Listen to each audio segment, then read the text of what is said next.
Scoodly doodly doo, it's time for another Welch review. Scoodly doodly doo doo. Oh, guys, this movie is just gonna scare everybody. Basements won't be safe. Not that they ever were. They've always been creepy. But not after today. Let me tell you. I have slept with the lights on 2 nights in a row. I haven't been able to sleep. Let's talk about it. And that movie is Barbarian. Not Conan and not Dave. Just Barbarian. And in this movie, you have Bill Skarsgård, who plays Keith. You might know Bill as the son of Peter Skarsgård, son of Peter Skarsgård, brother of Stellan Skarsgård, and other brother of the guy who plays Floki from Vikings, or as Pennywise the Clown from It 1 and 2, and as Crow from the Eternals movie. You also have Georgina Campbell as Tess. She was in Black Mirror, one of those episodes. All My Friends Hate Me, and Suspicion, which is on Apple. And then you have Justin Long as AJ. And Justin Long you might recognize primarily from comedies such as Accepted and Alvin and the Chipmunks and A Case of You and Kevin Smith. He's been in a lot more Kevin Smith movies lately. He was in Zachary Make a Porno and most prominently in Tusk, which is a totally underrated film. We have to review that on this channel and for this show. That would, yes. So look out for Walrus, yes, coming at you in no time. You also have Richard Brake, who pops up, and he's terrifying. Just looking at him invokes fear. He was the original Night King in Game of Thrones, and he was in the Rob Zombie film 31, and the new one he made, 3 from Hell. You also have James Butler as Andre. He seems to have bit parts in a variety of different things. His IMDb is very impressive. He was in Snowden with Joseph Gordon-Levitt, Big Game with Samuel L. Jackson, Resident Evil, and Doom, which is interesting because Richard Brake was also in Doom. So they've kind of worked together before, which is kind of cool. And then this was written and directed by Zach Kreger, and he's from the comedy sketch team, The Whitest Kids You Know. So it's interesting. One end of this, maybe horror and comedy are closer than one might think. But he also worked on the show Wrecked and produced the show Sasquatch on Hulu, which, if you haven't seen it, is a fantastic series, limited series to check out. But anyway, Barbarian. Whoa. Just, whoa. I'm kind of scared just talking to you about it. But here we go. Very simple. People nowadays when they travel, right? You got hotels, you got Vrbo, you got Airbnb, right? And I'm sure a slew of other things that allow you to, like, hey, find somewhere cheap to stay. Our main character, Tess, is coming to Detroit on business. She books an Airbnb. As she goes in, she realizes, oh, wait, this door's locked. The key's not working. The code to get the key doesn't work. Then when it does work, there's no key in there. And then when the door finally opens, it turns out there's someone else staying there. And that is Keith. And it seems that they use different platforms to book the same days to stay at this place, which is awkward, right? Because it's like, oh, you're at my place. No, you're at my place. Or I booked this. No, you booked this. Or we both clearly booked this, right? Someone just got money hungry and, mistakes happen. So that's fine. Now, Keith proposes like, hey, like it's raining, it's a storm, you're already here, I'm here, why don't we just, share it? You take the bed, I'll sleep on the couch, which, could looked at 2 different ways. It's gentlemanly, for sure. But also, it can be kind of creepy. It's like, I don't know you. I don't know if you're a creep. This is weird. I don't think I want to stay in the same spot as you. But, it also needs a gentleman. Perhaps. So Tess goes along with it, and that's cool. And there's some subtle, awkward small talk, as it's a very uncomfortable situation for both people. And then they seem like they kind of get along, right? Which is cool. It's like, all right, well, there's some positives to this negative situation.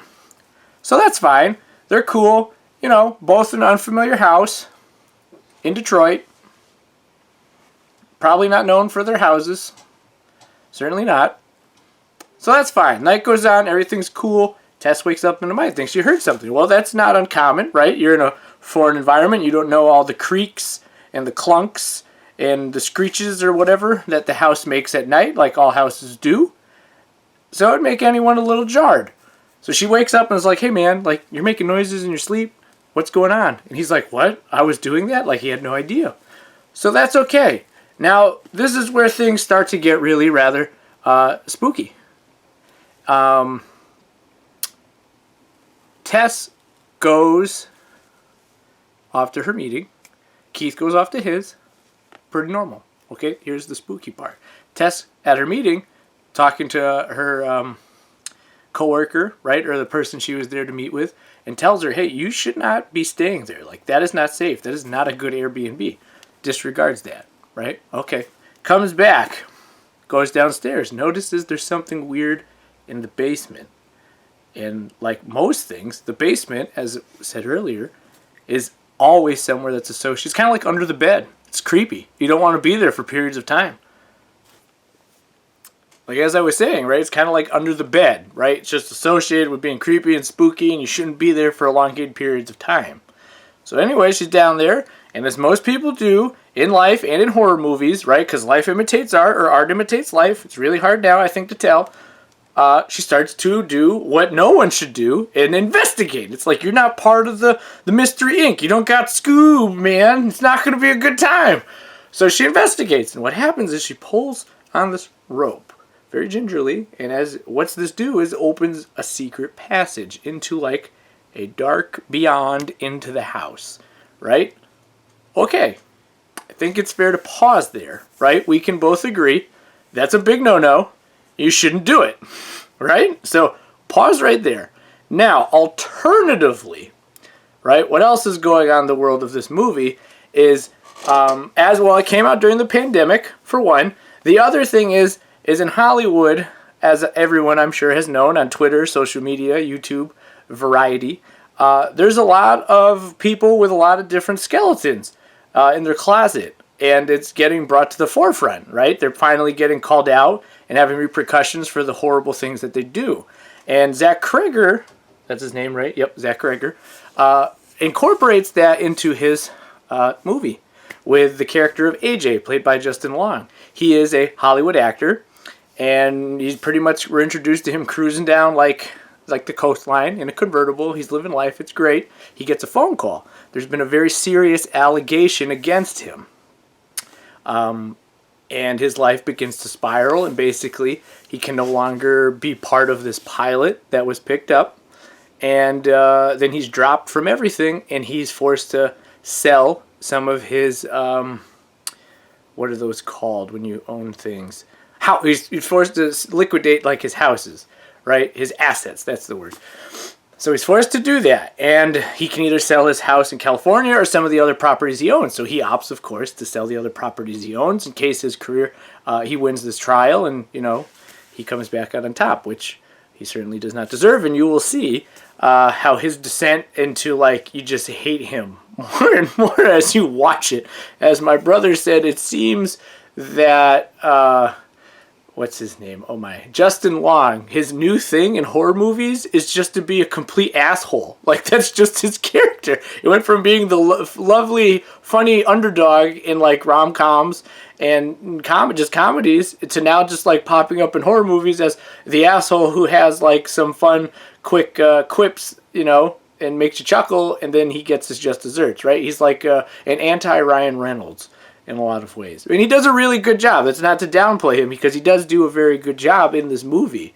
You can't stop watching him. And it seems like this is his, in my book, it looks like his third best horror movie. Or just third horror movie perhaps in general. But if I had to rank them by his performance, I would say Barbarian, Tusk, Jeepers Creepers. That would be how I would put his horror performances in order. But anyway... So his life is crumbling. He goes to this Detroit house where Keith and Tess were staying. And, he kind of has a pity party, gets drunk, connects with some, people he knew from way back when who are in town, or in the town that he owns that house in. And Then he starts to notice that there are other people's stuff still at his house. And then he too starts to hear some noises and investigates. He ends up stumbling upon the same thing that Tess did. And I'm going to have to leave that there because I don't want to give it away, although I do want to give it away. But what I can say is Zach Kreger takes this really, everyday concept of renting an Airbnb or just staying somewhere like a hotel, right? The idea of staying over somewhere. And he transforms it into something really, really crazy. Like I didn't see it coming. I saw none of that happening, and it was frightening. But they utilized the space so well where the house is just as big as character as the people in the movie, if not more so. Because they spend so much time in it, talking about it, right? It has depth, literally. And it is a very useful tool. He utilizes that tool very effectively. You feel very claustrophobic. You feel afraid of the dark. You feel for the characters and what they're going through, even though you don't like some of them. It's an extremely well-made movie. And I think when people ask, well, where are all the good horror movies? Why are they just, not making them? I think that's not true. I think we've seen a real true horror renaissance in these last couple of years, and I think that Barbarian is certainly, a nice addition to that renaissance. So I really hope that Zach Kreger continues in the horror field. I heard that Jordan Peele had a hand in just conversations with him when he was developing this. I read also that he tried to use only the same tools that John Carpenter had on hand when he was making The Thing. And I think that's very impressive, right? A lot of callback to both the past and then looking to the present as Jordan Peele has become a juggernaut of horror movies. And, it's just another step in the right direction for this genre.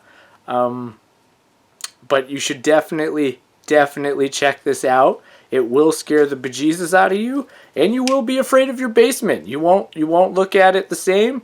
And always make sure your flashlight has all the juice, right? Make sure you change those batteries. They are way more important than maybe they get credit for. And I wonder how Airbnbs are doing now that this movie's come out. Because it's terrifying. Like, really terrifying. I'm probably going to sleep with the lights on again. For a while. But in any case, this has been the Welch Review. Thank you so much for tuning in. We'll see you next time. Stay gold.